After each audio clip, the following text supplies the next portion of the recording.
দারিদ্র্য কেবল পকেটের শূন্যতা নয়, এটি মানসিক শক্তির এক চরম পরীক্ষা। যখন চারপাশের অভাব আপনার স্বপ্নগুলোকে ছোট করতে চায়, তখন মনে রাখবেন ইতিহাসের সবচেয়ে শক্তিশালী মানুষগুলো রাজপ্রাসাদে নয়, অভাবের কষাঘাতেই জন্ম নিয়েছে।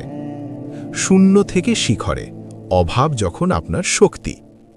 প্রিয় যোদ্ধা, আমি জানি অভাবের কারণে যখন নিজের প্রিয়জনদের চাহিদা মেটানো যায় না বা নিজের ছোট ছোট স্বপ্নগুলো বিসর্জন দিতে হয়, তখন বুক ফেটে দীর্ঘশ্বাস আসে।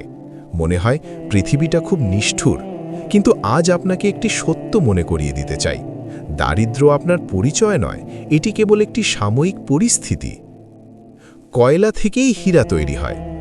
মাটির গভীর অন্ধকারে প্রচণ্ড চাপ আর উত্তাপ সহ্য করেই কিন্তু একটি সাধারণ কয়লা হীরায় রূপান্তরিত হয়।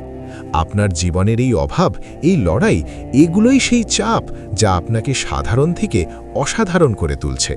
সচ্ছলতায় থাকলে আপনি হয়তো অলস হয়ে যেতেন, কিন্তু দারিদ্র্য আপনাকে লড়তে শিখিয়েছে, ক্ষুধার মূল্য বুঝতে শিখিয়েছে।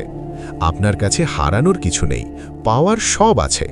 যিনি শূন্যে দাঁড়িয়ে থাকেন তার পড়ে যাওয়ার ভয় নেই, তার সামনে কেবল উপরে ওঠার পথ খোলা থাকে। আপনার এই নেই শব্দটাই আপনার সবচেয়ে বড় শক্তি হওয়া উচিত। আপনার হারানোর কিছু নেই বলেই আপনি অনেক বড় ঝুঁকি নিতে পারেন, অনেক কঠোর পরিশ্রম করতে পারেন, যা একজন সচ্ছল মানুষ হয়তো পারবে না। দারিদ্র্য কোনো অভিশাপ নয়, এটি একটি চ্যালেঞ্জ।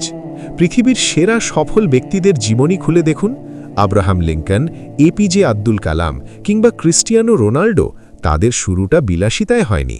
তারা দারিদ্র্যকে অজুহাত হিসেবে ব্যবহার না করে বরং একে জ্বালানি হিসেবে ব্যবহার করেছিলেন।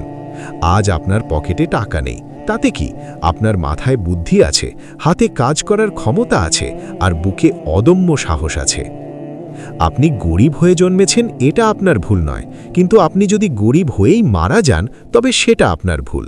বিল গেটস। নিজের ওপর বিশ্বাস রাখুন। অর্থনৈতিক অবস্থা আপনার বর্তমান নিয়ন্ত্রণ করতে পারে, কিন্তু আপনার ভবিষ্যৎ নয়। আপনার কঠোর পরিশ্রম আর সততা যদি এক হয়, তবে ভাগ্যের চাকা ঘুরতে বাধ্য। মনে রাখবেন, রাত যত গভীর হয়, সূর্য ওঠার সময় তত কাছে আসে। নিজের প্রতি প্রতিজ্ঞা করুন, আজ আমার যা নেই, কাল আমি তা অর্জন করব।